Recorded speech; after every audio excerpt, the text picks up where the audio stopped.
Claire pousse les volets de bois, laissant entrer la lumière provençale du matin qui se répand sur les planches abîmées par le temps. La maison sentait légèrement la lavande, et le temps, les murs de pierre renfermant des décennies de pensées non exprimées. La maison du bois se trouvait dans la rue des Oliviers depuis plus d'un siècle, et maintenant elle semblait respirer sous le poids de l'absence de Madeleine. Elle avança lentement dans chaque pièce, ses doigts effleurant les tables et les photographies comme si elle pouvait lire des vérités cachées dans leur poussière. Dans le salon pendaient les mêmes rideaux de dentelle qu'elle avait regardés dessiner la lumière lorsqu'elle était enfant. Le piano était fermé, intact depuis peu, être des années, son silence faisant écho à Madeleine. Les chambres avaient une façon de se souvenir de ce que les gens oubliaient de dire. Claire s'arrêta au pied de l'escalier, son sac de cuir toujours posé près de la porte, là où elle l'avait laissé tomber la veille au soir. Le train de Paris était arrivé en retard et elle avait quitté la gare dans un brouillard de chagrin, de sommeil et d'incrédulité face à la familiarité des pierres ébréchées sous ses pieds après 2 décennies d'absence. Dans son ancienne chambre, préservée comme une fleur pressée, elle a retrouvé sa propre enfance. Les 3 lits simples, l'étagère chargée de Balzac et de Sagan, le posté, délavé d'un étang de nénuphars de Monet, le préféré de sa mère. Elle s'est sentie envahie par cette étrange façon que, à la mémoire de remodeler l'espace, dans le couloir, le secrétaire attendait. Il avait toujours été près de la fenêtre, un coffre contenant des factures, des reçus, des enveloppes timbrées, des banalités. Aujourd'hui, il contenait tout autre chose. Elle ouvrit le tiroir du haut, puis le double panneau du dessous, où elle avait trouvé la lettre d'Étienne la veille au soir, une page pliée avec soin, jaunie sur les bords, écrite à l'encre, presque devenue grise. Elle la relut pas, elle n'en avait pas besoin. « Ma chère Madeleine », commençait la lettre. Sa poitrine s'emplit d'inconnu. Elle ferma les yeux et appuya son front sur le bord du bureau. La maison était à elle maintenant, mais c'est le silence de Madeleine qui la remplit. On frappa à la porte. Claire expira, sachant déjà que c'était Solange. Le vieux secrétaire trônait dans le coin le plus ombragé du salon, entre la fenêtre voilée de lin et une plante moribonde. Claire l'avait toujours connue là, une pièce massive en bois de noyer, au tiroir jalousement verrouillé, aux poignées ternies par le temps. Enfant, elle avait souvent imaginé que ce meuble cachait des secrets, mais jamais elle n'aurait cru que l'un d'eux la concernait. Elle s'empara de la petite clé rouillée que sa mère conservait au fond d'un tiroir de la cuisine, enveloppée dans un mouchoir brodé. Le cliquetis du verrou cédant résonna dans le silence de la maison, un son à la fois solennel et irréversible. Les tiroirs supérieurs ne contenaient que des carnets de comptes, des partitions jaunies et quelques photos à bord dentelés. Mais au fond d'un compartiment dissimulé derrière un panneau coulissant, ses doigts rencontrèrent une enveloppe épaisse, au papier crème. Le nom écrit en cursive déliée figea son souffle, Madeleine Dubois. Le timbre indiquait l'année 1985. L'écriture, inconnue, semblait vibrer encore d'émotion. Elle s'assit, l'enveloppe pressée contre sa poitrine, les doigts tremblants. Puis, dans un mélange de crainte et de nécessité, elle rompit le sceau. « Ma chère Madeleine » débutait la lettre. Chaque mot tombait comme une pluie lente, redessinant un passé dont elle ignorait l'existence. Étienne Marchand. Un nom qui, jusqu'à ce jour, ne signifiait rien. Pourtant, à mesure qu'elle lisait, le portrait d'un amour interdit, passionné mais entravé, se forma, intime et douloureux. Étienne affirmait qu'il soupçonnait être le père de Claire, fruit de cet amour mu par l'été et trahi par l'automne du silence. Claire relut plusieurs fois, absorbant la tendresse, le regret et l'appel resté sans réponse.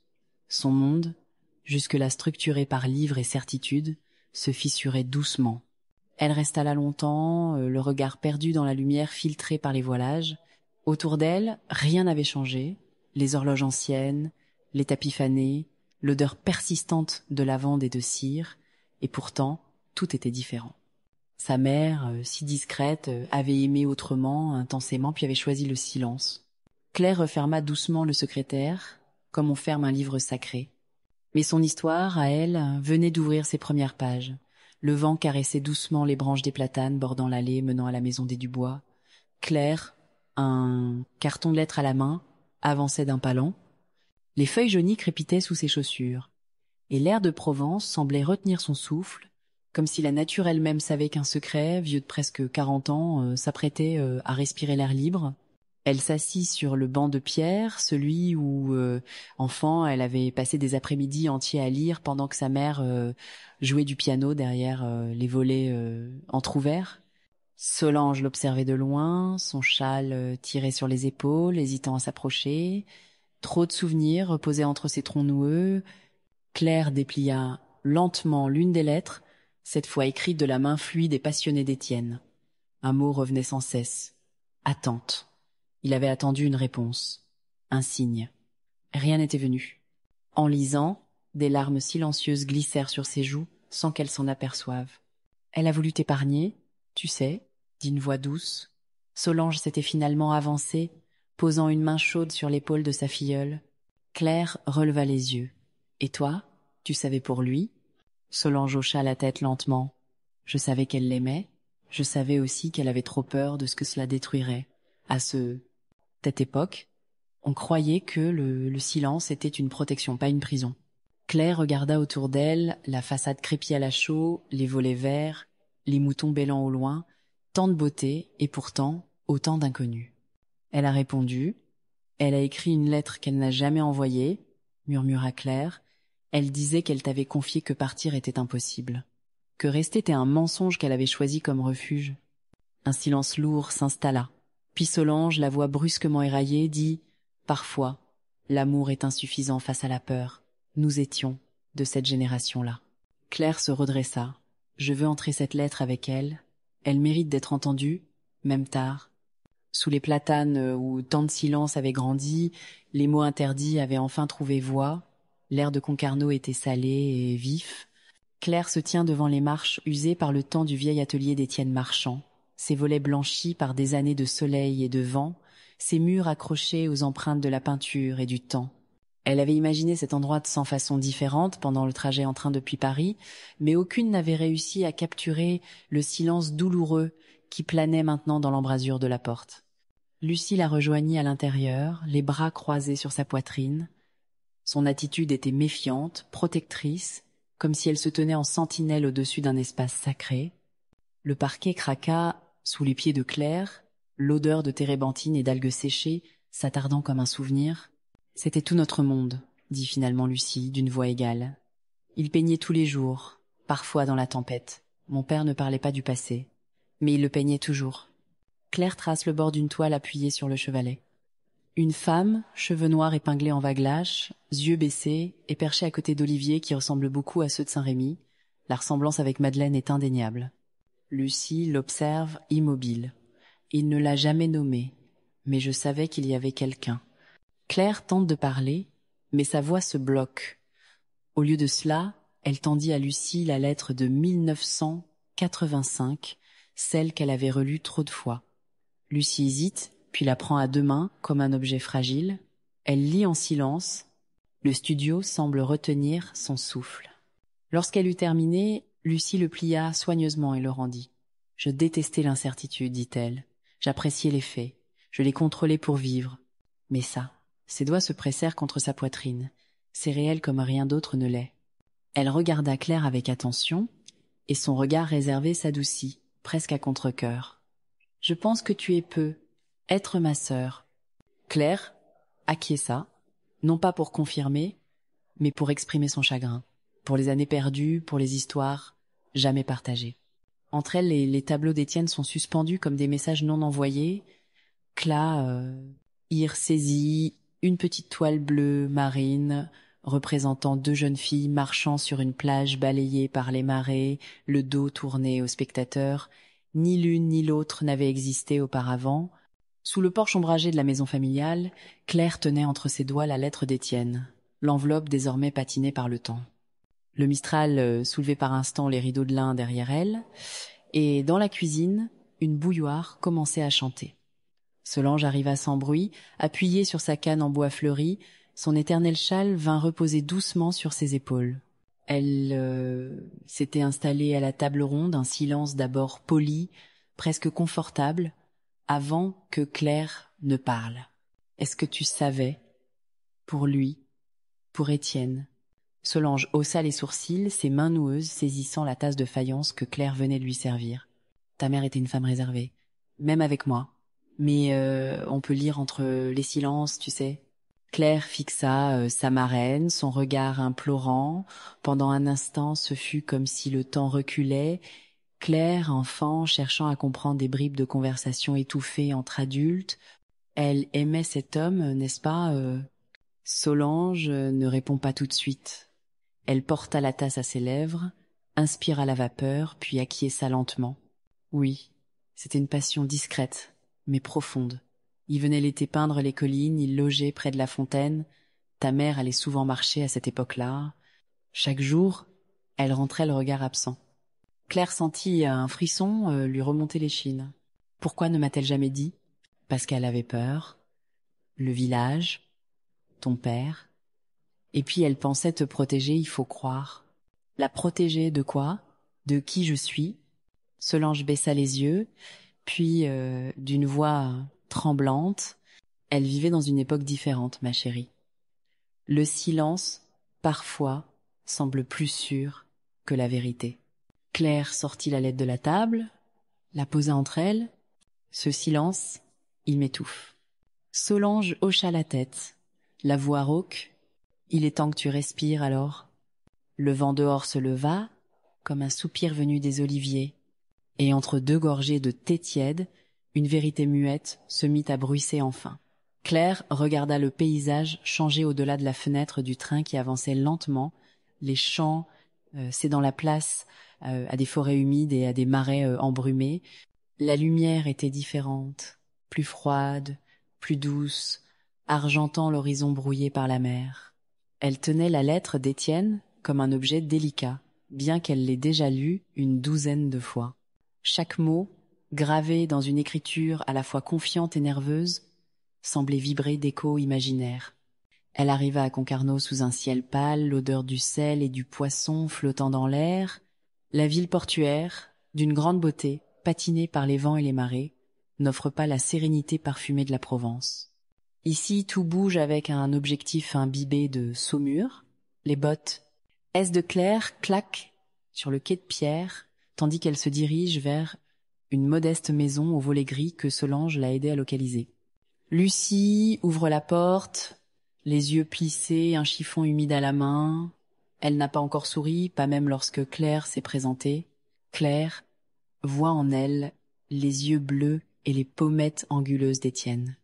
Mais Lucie n'offrait aucune reconnaissance, seulement un silence lourd de sens. « Je suis seulement venue pour parler », dit Claire à voix basse, en jetant un coup d'œil vers la maison remplie de coquillages encadrés et de cartes marines.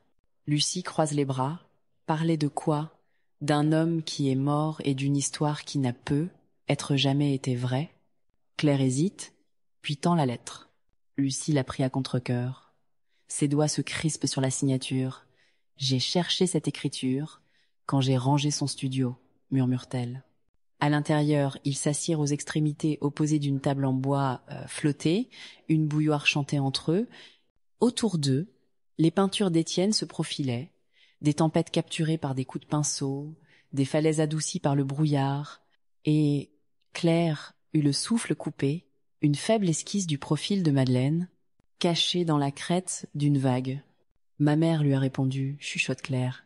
Elle ne l'a jamais envoyée, j'ai retrouvé sa lettre. » Lucie lève les yeux, l'air incertain. Autour d'un thé aux orties, la marée se rapproche de la fenêtre et lentement, phrase après phrase, l'espace entre les deux femmes commence à se rétrécir. Claire se tenait dans la faible lumière de l'atelier d'Étienne. L'air était chargé de l'odeur de l'huile de lin, du vieux bois et du temps. Les toiles s'appuient délicatement les unes sur les autres, comme des secrets à redécouvrir. La pièce était silencieuse, contrairement à ce qu'elle attendait d'un lieu autrefois habité par la passion. Elle se déplaçait lentement, ses doigts parcourant une table de travail couverte de poussière, puis une esquisse d'une femme de profil, sa mère, incontestablement Madeleine, prise en flagrant délit de rire ou de chagrin. Difficile à dire. Lucie se tenait quelques pas en arrière, les bras croisés, la voix étouffée. Il l'a peinte même après qu'elle ait cessé d'écrire. Il ne m'a jamais dit qui elle était. Il l'appelait juste la lumière du sud. Claire ne réagit pas tout de suite.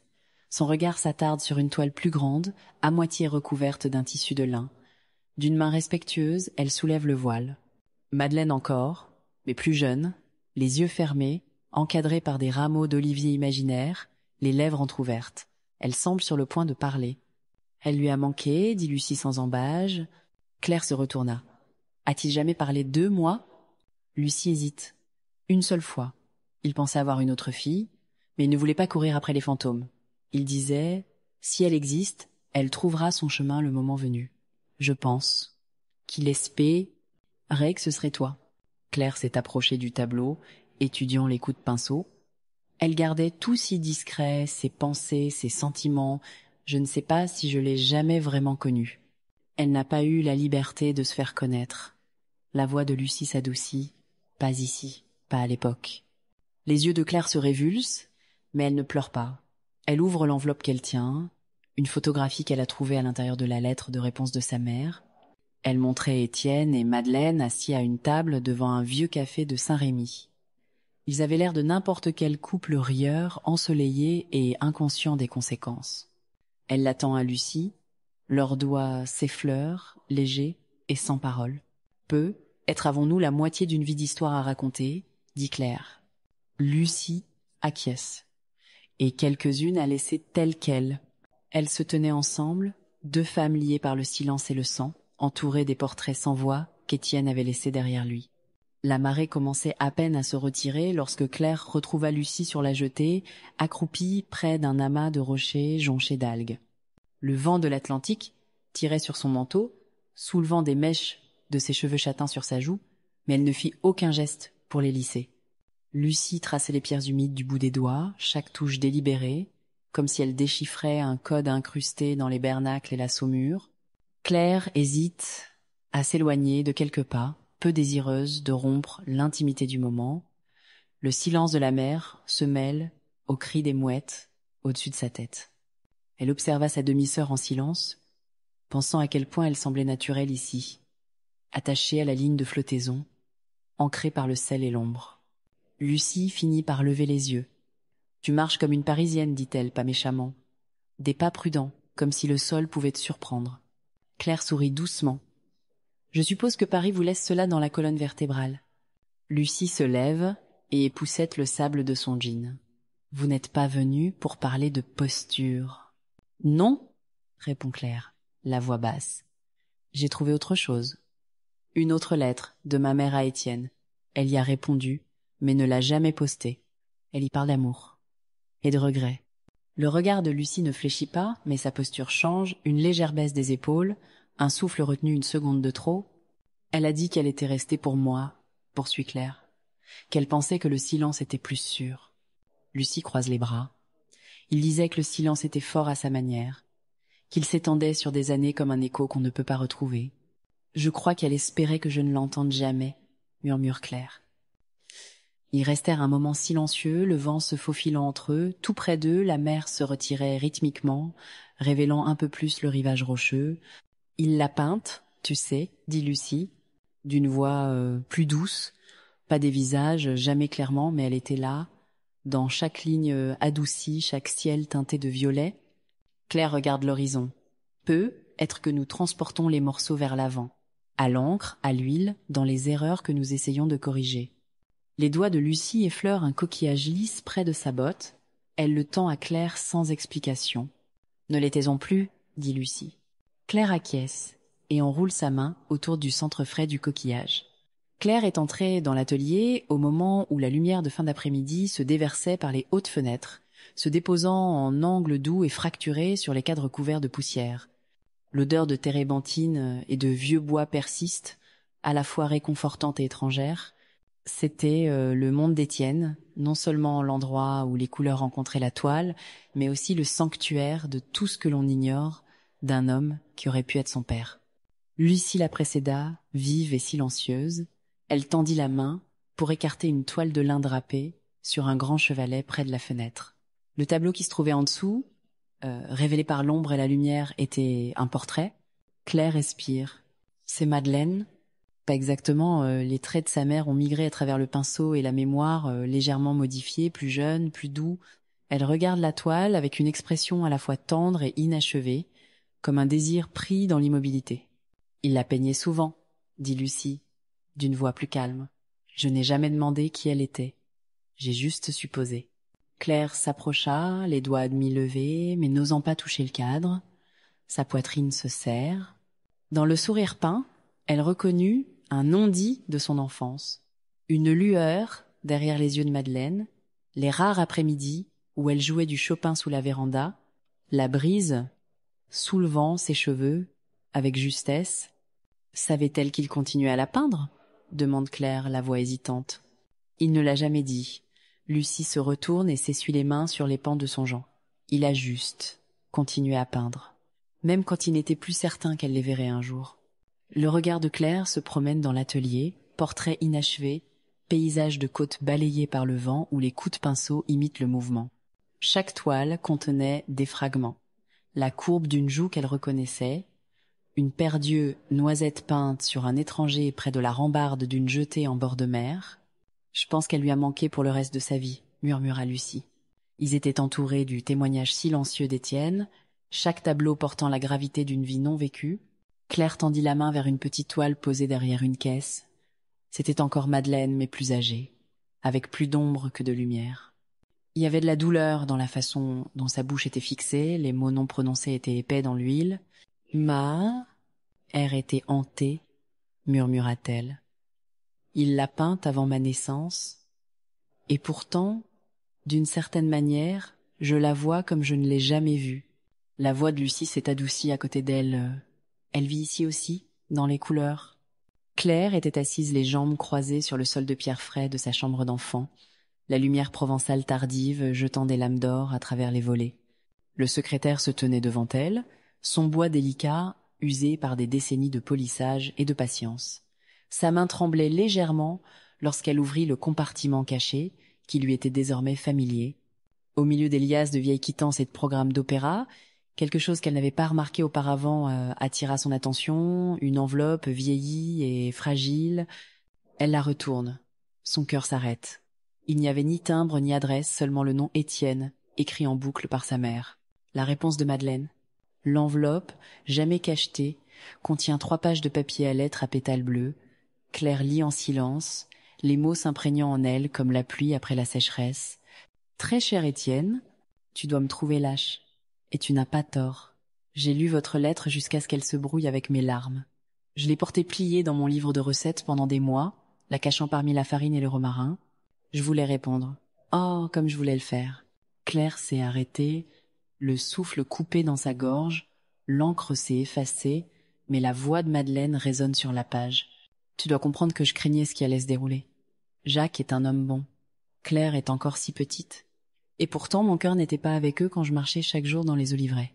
Il était là, dans le bleu de tes yeux, l'odeur du lin et de la térébenthine. Je croyais avoir fait mon choix pour ma fille. Était-ce le bon ? » La poitrine de Claire se serre. La lettre fait écho à des choses qu'elle presse depuis longtemps mais qu'elle n'a jamais nommées.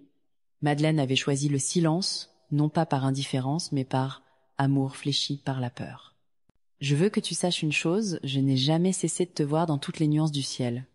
Peut être qu'un jour, Claire lira ceci et comprendra, sinon pardonnera. Bien à vous, M. » Claire replia délicatement les pages. Des larmes glissent sur ses joues, non pas sous l'effet du choc, mais par résonance. La lettre inachevée avait attendu des décennies pour être vue. Aujourd'hui, elle a trouvé son lecteur. La mer sentait le sel, le varech et la distance, le genre de parfum que Claire n'avait connu qu'abstraitement à travers la littérature jusqu'à présent. Elle se tenait à côté de Lucie sur une jetée couverte de mousse à Concarneau, les 2 femmes enveloppées dans des écharpes contre le vent vif de l'Atlantique. Entre elles se trouvait la dernière toile d'Étienne, un portrait inachevé de Madeleine, les coups de pinceau doux autour de la bouche, les yeux encore informes, comme s'il avait eu trop peur de les définir. La voix de Lucie rompt le silence. Je me suis toujours demandé pourquoi il n'avait jamais terminé ce tableau. C'était le seul tableau qu'il gardait face au mur. Claire jette à nouveau un coup d'œil sur le portrait, touchée par l'intimité de l'inachevé. Peut être qu'il ne pouvait pas. Peut être que le fait de ne pas savoir comment l'histoire se terminait rendait la chose impossible. Elles ne dirent rien pendant un moment, laissant le cri des mouettes au-dessus de leur tête et la marée se déplacer sous elles. Le regard de Claire se porte sur Lucie, dont les taches de rousseur sont plus visibles dans le froid et dont les yeux sont de la même nuance que ceux d'Étienne. Ils n'avaient pas parlé de la lettre de Madeleine depuis qu'il l'avait découverte, préférant un pacte tacite de patience entre les chagrins. « Je croyais que le silence protégeait les gens, » dit finalement Lucie, « que si on ne disait pas la vérité, ça ne pouvait pas faire de mal. » Claire acquiesce et passe doucement la main sur le paquet de papier qui repose entre elles, la lettre de réponse. Ma mère y croyait aussi. Elle pensait que le silence était de l'amour. Mais on ne peut pas replier la vérité sans qu'elle ne froisse tout le reste. Lucie regarde la mère, son visage est indéchiffrable, puis elle attrapa la lettre et la tint avec une tendresse qui les surprit tous les deux. Je pense que nous devrions l'enterrer à côté de ta mère, et peut être aussi un de ses pinceaux. Quelque chose des deux moitiés. La gorge de Claire se serra. Oui, les deux. Plus tard, dans la soirée, dans le cimetière tranquille derrière la chapelle Saint-Rémy, ils se tiennent côte à côte, le Mistral faisant bruisser les cyprès. Claire dépose la lettre, encore cachetée, sur la tombe. Lucie ajoute le pinceau, dont la pointe s'est effilochée à force d'être utilisée. Elle recule, la terre embrasse l'offrande, pas de mots, juste un silence qui cette fois semble entier. Au-dessus d'eux, le ciel provençal s'enfonce dans le crépuscule. La brise porte le parfum de la lavande et de la vieille pierre, alors que le soleil filtre à travers les cyprès du cimetière de Saint-Rémy, à flanc de colline. Claire se tenait aux côtés de Lucie, toutes deux vêtues simplement, pas de noir, pas de voile, pas de noir, pas de voile, seulement des vêtements calmes, dans les tons de la terre, comme pour répondre au chagrin par la douceur plutôt que par la solennité. Une boîte en bois repose entre elles, légère mais lourde de sens. À l'intérieur se trouve la lettre non envoyée que Madeleine a écrite à Étienne, enveloppée dans le foulard de soie qu'elle porte toujours lorsqu'elle apprend à Claire à jouer Clair de Lune. Pas de prêtre, pas d'écriture, seulement la mémoire. Claire s'éclaircit la gorge, la voix basse mais posée. Elle l'aimait. Pas à la place de mon père. Peu.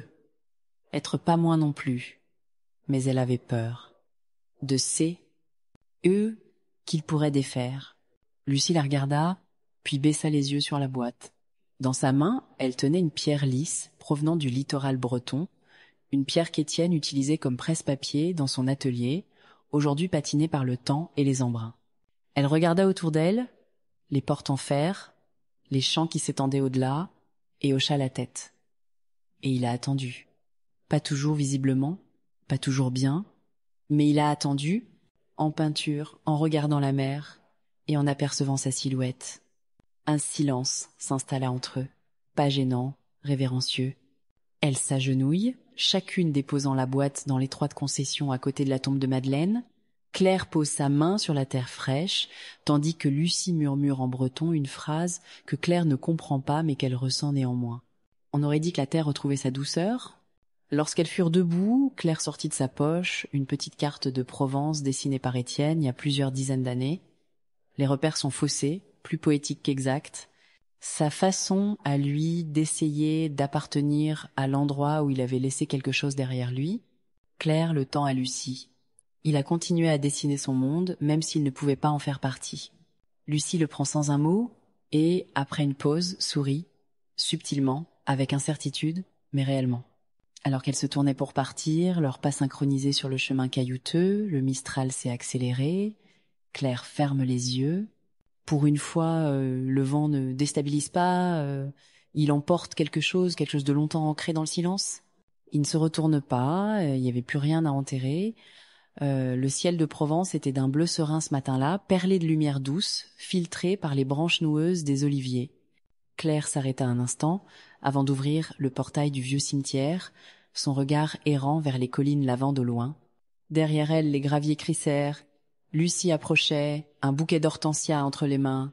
Elle s'était mise d'accord, sans vraiment se le dire. Aujourd'hui serait pour Madeleine. En silence, elles avancèrent entre les allées de tombes anciennes, portées par un vent tiède qui semblait transporter quelque chose d'indescriptible. Un parfum de romarin, un souffle du passé. Arrivées devant la stèle sobre de Madeleine Dubois, elles s'arrêtèrent. Claire sortit une enveloppe au bord patiné par le temps, la lettre que sa mère n'avait jamais envoyée à Étienne. Lucie jeta un regard furtif à Claire. puis au papier jauni. Elle l'avait vraiment écrite. « Oui, murmura Claire, mais elle ne l'a jamais postée. Elle l'a gardée, cachée, comme si elle attendait quelqu'un. » Elle s'agenouilla et, d'un geste lent mais assuré, creusa un petit trou au pied de la pierre funéraire. Déposant la lettre, elle reposa la terre dessus, tordant légèrement les doigts dans la poussière sèche. Lucie s'abaissa à côté de Yé, posant les fleurs à côté. « Tu crois qu'elle aurait pu être heureuse avec lui ?» demanda Lucie en regardant les montagnes au loin. Claire réfléchit, le cœur serré. « Peut être. » Mais elle pensait protéger quelque chose. « Moi, peut être. » Elle a choisi le silence.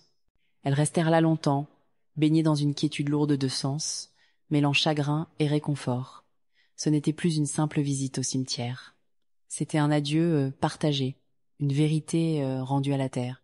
Plus tard, de retour dans la maison familiale, les volets grinçants, les carreaux tièdes sous les pieds, Claire ouvrit son cahier. Le titre s'y inscrit presque tout seul. Les racines du silence. Elle commença à écrire, la main guidée non par les faits, mais par ce qui restait, les gestes non faits, les mots tus, les lettres cachées, et l'amour tissé à travers les absences.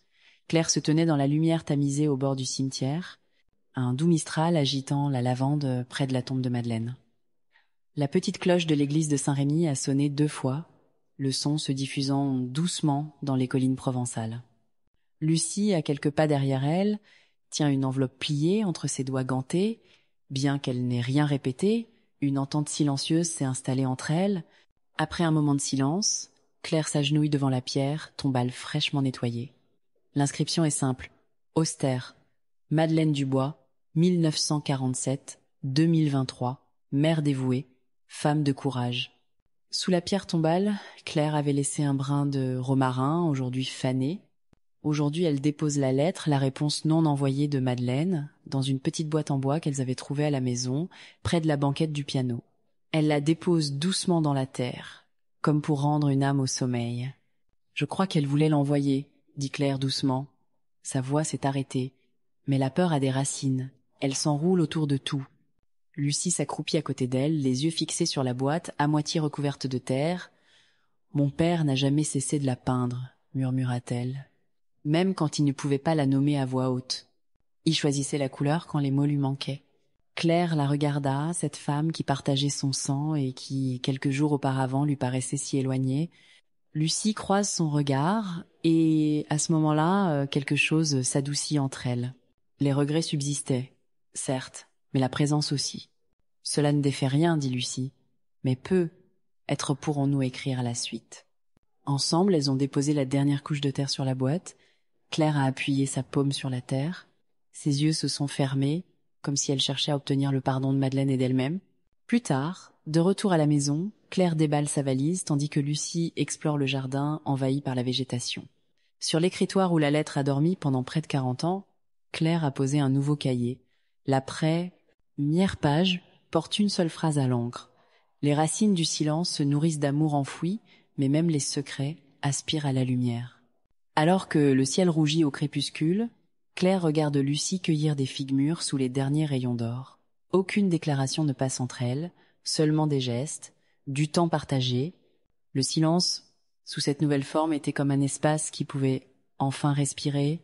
Claire s'est assise les jambes croisées dans le bureau silencieux, les doigts traçant les bords de la lettre qui s'étalait maintenant devant elle. L'écriture de Madeleine, la gracieuse écriture en boucle dont elle se souvenait des cartes d'anniversaire et des listes de courses, y semblait plus douce, teintée d'hésitation. Le parchemin avait légèrement jauni, mais l'encre, bien que délavée, parlait encore. Elle le relut. « Mon très cher Étienne, tu dois me trouver lâche. Peut-être le suis-je. » Les mots s'étalent sur la page avec une clarté douloureuse, chaque phrase égrenant les années. Claire lutte contre le serrement de sa gorge en imaginant sa mère, seule dans cette pièce, écrivant et n'envoyant jamais sa lettre. Une réponse enfouie non seulement dans le bureau, mais aussi dans le temps. Elle la posa délicatement, comme si elle risquait de s'effriter. Dehors, le soleil provençal filtrait à travers les rideaux de dentelle, dessinant des motifs fantomatiques sur le parquet. Le silence est immense. C'était pas le silence du vide, mais celui des non-dits. Elle saisit la petite boîte à musique que Madeleine avait placée près du piano. Lorsqu'elle l'ouvrit, le clair de lune de Debussy s'écoula, obsédant et familier. Claire ferme les yeux. Elle ne savait pas si le chagrin qu'elle ressentait était pour sa mère, pour Étienne, pour elle-même, ou pour une partie intouchable du temps qu'elle ne pourrait jamais revisiter. Un coup frappé à la porte de la cuisine, la fille sursautait. Lucie se tenait sur le seuil, le vent de la mer encore dans ses boucles, un espoir prudent, scintillant sous son sérieux. « J'ai reçu la photo que vous m'avez envoyée, dit doucement Lucie en faisant un signe de tête vers l'image de Mädchen dans le tableau d'Étienne. Une femme qui est sans aucun doute Madeleine. Il ne m'a jamais dit son nom. » Claire fait un petit signe de tête, le cœur battant. J'ai autre chose, quelque chose qu'elle a écrit, mais qu'elle n'a jamais envoyé. Lucie entre à l'intérieur, Claire lui tend la lettre. Elles la lurent ensemble, près de la fenêtre ouverte, deux filles d'un même homme, façonnées par des silences et des mers différentes, alors que Lucie replie la lettre en trois, sa voix fend le silence. Elle l'a aimé, et elle est restée quand même. Claire acquiesce, et n'en a jamais parlé. Lucie la regarde alors, vraiment, et quelque chose commence à s'arranger dans l'espace qui les sépare. Les mots autrefois perdus reviennent.